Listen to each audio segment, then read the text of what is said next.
When astronauts Butch Wilmore and Suni Williams went to space aboard Boeing's Starliner capsule last June, their mission was supposed to last just 8 days. But because of catastrophic failures with the design of Boeing's capsule, as well as the refusal of the Biden administration to bring them back sooner, the two astronauts didn't return to Earth until yesterday evening, after roughly 9 months in space. SpaceX, which of course is run by Elon Musk, managed to do what Boeing, a much larger and more established company, could not do. They guaranteed the safe return of two American astronauts who were stranded in space. No other company in this country, or in the entire world for that matter, could have accomplished what SpaceX just did on this timeline. And then for good measure, when the astronauts finally landed in the water, a bunch of dolphins, which is apparently called a pod of dolphins, began circling the capsule almost like they're welcoming the astronauts home. It was like something out of a Disney movie. So that's what Elon Musk has been up to lately. If you sent him an email asking what he's accomplished in the last week, he could say that he saved two astronauts' lives, preserved all the data they've been collecting during their experiments while they were in space, and protected the reputation of America's space program. And in the process, he managed to entertain a pod of dolphins on top of it. In another era, these kinds of achievements would unite the entire country.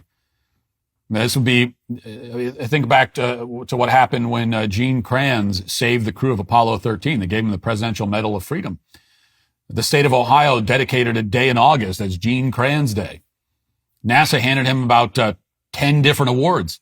Ed Harris played him in a movie with Tom Hanks. He told engineers to fit a square peg into a round hole. He yelled, "Failure's not an option." People loved it.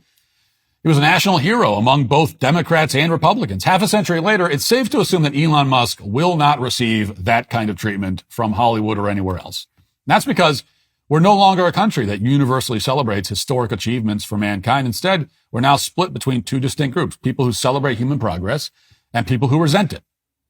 This is a distinction that's far more significant and far more destructive than any political disagreement that's ever existed in the United States. It can't be resolved through logic or debate. It can't be resolved on the battlefield either, at least not at the moment. And that's because leftists have resorted to acts of domestic terrorism to convey the extent of their hatred for Elon Musk and presumably to offset their own crippling sense of inadequacy. They have embarked on a campaign of arson, vandalism, and terrorism in order to punish Elon Musk, not because they disagree with him politically, but because he wants to advance the interests of the human race, and they would rather see the human race extinguish itself. To that end, since I last talked about the attacks on Tesla stores and on Tesla vehicles, these incidents have only intensified. Here's just a handful of these attacks in the past few days.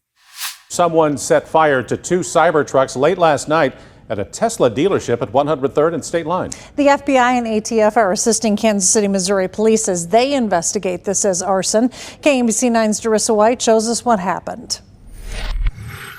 Around 11 p.m., officers were called to a fire at a car lot. Car fire at that Tesla dealership in the parking lot. A KCPD officer was close by when he noticed smoke coming from a Tesla Cybertruck. The officer used his fire extinguisher to try to put out the flames, but the fire continued to spread. It's a shame. KCFD was called in to help. Our crews got on scene and the fire was in two Cybertrucks. Good morning. My name is Spencer Evans. I'm the special agent in charge of the FBI's Las Vegas division.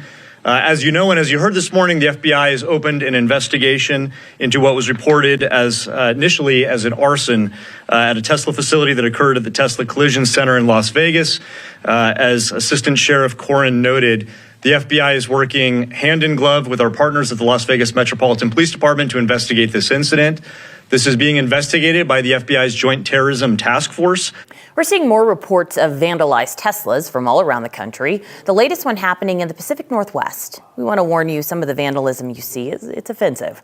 In suburban Seattle, police say 6 vehicles were tagged at a Tesla dealership. One of them was a Cybertruck that was just at the dealership for maintenance.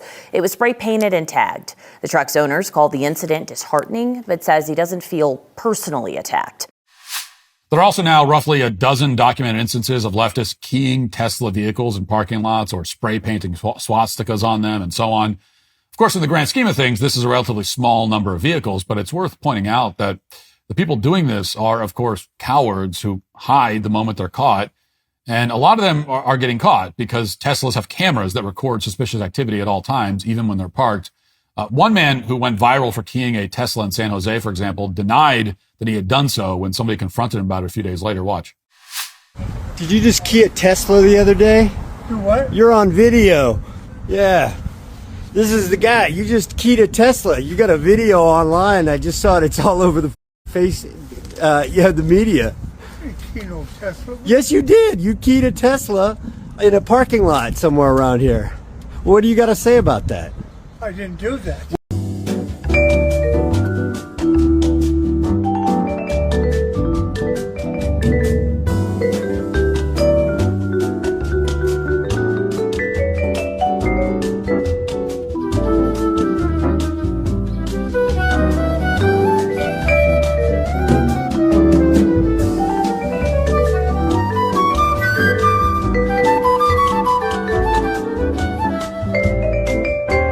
Well, you're on video. I said, I plainly saw you doing it. You pulled up right next to it and then you keyed it.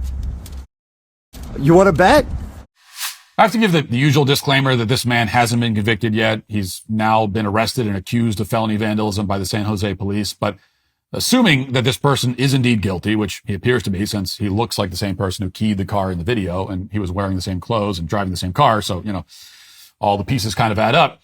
You have to admit that it's a pretty useful demonstration of the sheer cowardice of Elon Musk's enemies.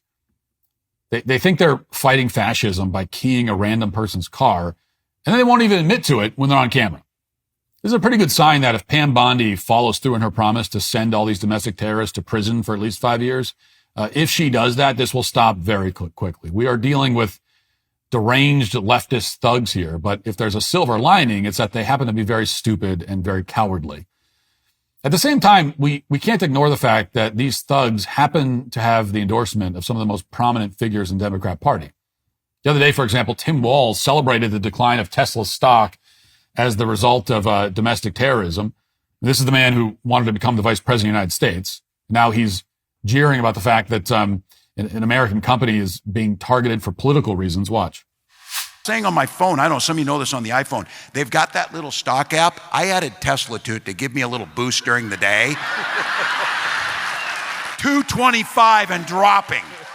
So, and if you own one, we're not blaming you. You can take dental floss and pull the Tesla thing off, and take out, just telling you. So on the one hand, you have a guy making self-catching rockets and saving astronauts and creating self-driving cars.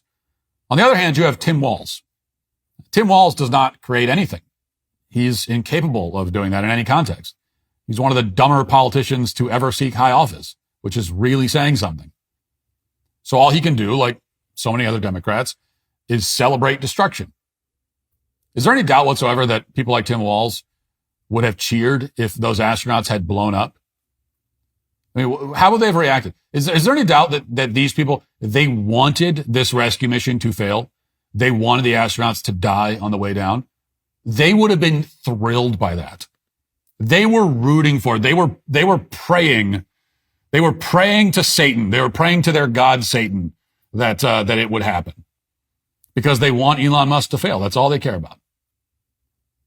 Like the people keying the cars, they are stupid and cowardly.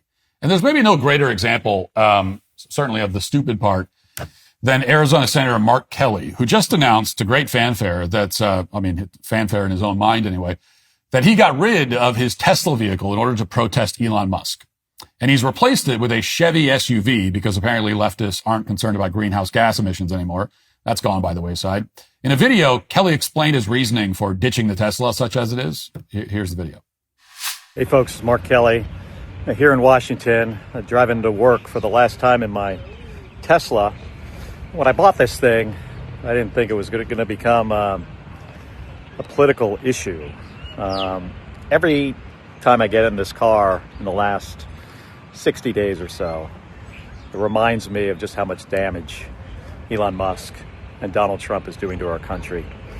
Talking about slashing Social Security, cutting healthcare benefits for poor people, for seniors. It's one bad thing after the next. He's firing veterans. I'm a veteran, so I have a really hard time driving around in this thing. So I think it's time for an upgrade today. So this is going to be my last trip in this car. There were some things I really liked about it. There are things I didn't like about it, but that doesn't matter. What matters is, doing the right thing. I think it's time to get rid of it.